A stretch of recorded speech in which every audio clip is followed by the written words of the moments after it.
Yunivasite ya Kyambogo efulumizza ebyavudde mu bigezo by'abayizi abakoma mu siniya y'okuna bagenda mu matendekero g'obusomesa ku ddaala erya guleedi 3 okwetooloola eggwanga. Omukolo gubadde mu maka g'obwa Pulezidenti Nakasero nga minisita w'ebyenjigiriza n'ebyemizannyo Janet Kataaha Museveni yabadde omugenyi omukulu. Bano baasoma amasomo okuli okubala, oluzungu, amasomo ga sayansi n'ebirala. Amyuka Kyansala wa Kyambogo Profesa Katunguka bw'abadde asoma ebyavudde mu bigezo bino agambye nti abayizi 15 mu 7 beewandiisa okubituula eby'omwaka 2021 ebifulumye okwawukanako n'887 abaatuula mu 2020 ekiraga nti omuwendo gukedde ku bitundu 37 ku buli 100. I want to extend my appreciation to the Academic Registrar Kyambogo University and her team for having successfully managed these exams.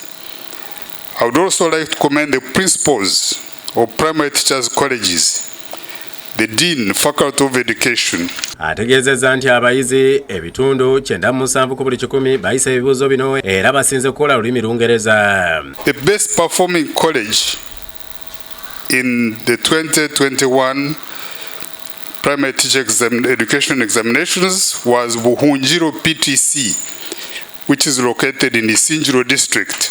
The least performing colleges are privately owned with many challenges as far as staffing, resources. Yakulira ebyenjigiriza mu Kyambogo University Dr. Anaine Begumisa ategeezezza nti amatendekero 55 ge geewandiisa okutuuza abayizi nga ku gano 45 ga gavumenti ate 10 ga bwannannyini. We have 130 scoring distinction, which is a 2.3%.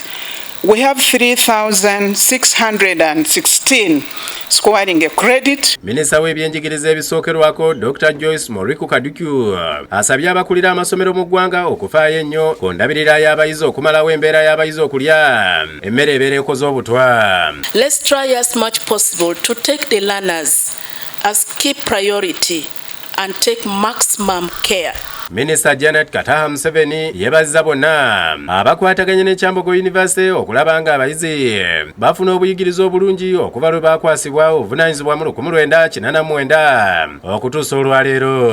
You have faithfully done your best to support primary teacher education, curriculum design, implementation, student admission, learning, assessment, and award of certificates to successful candidates. Agumizza abayizi abaataataganyizibwa ekirwadde kya COVID-19 okuba n'essuubi wamu n'obwesige mu Katonda okubasobozesa we baali baakoma okweyongerayo. Let these disruptions become a test that will compel you to ensure that it will turn into a testimony. Agumizza abayizi abalina certificate za guleedi ey'okusatu nti batunkanye bulungi n'omutindo. As a ministry and on behalf of government, we have agreed to come up with an arrangement that will see those who want to retake their examinations to do so from the remaining 23 core PTCs. Atangazizza ku diguli ng'ekipimo eky'omusomesa ali ku mutindo bw'ategeezezza nti ekyo kijja kusibwa mu nkola ng'enkola y'abasomesa emaze okakasibwa etteeka ly'abasomesa erya National Teachers Act.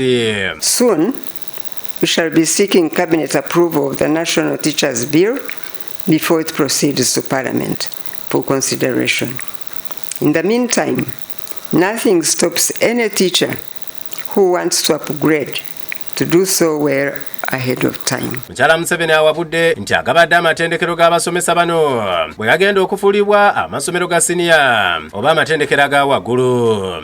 With those remarks, it is now my pleasure to officially release the 2021 Grade 3 Teachers Certificate in Primary Teachers Education Examination. Sharon Nabasirye yakusakidde guleedi no ku lwa Bukedde TV.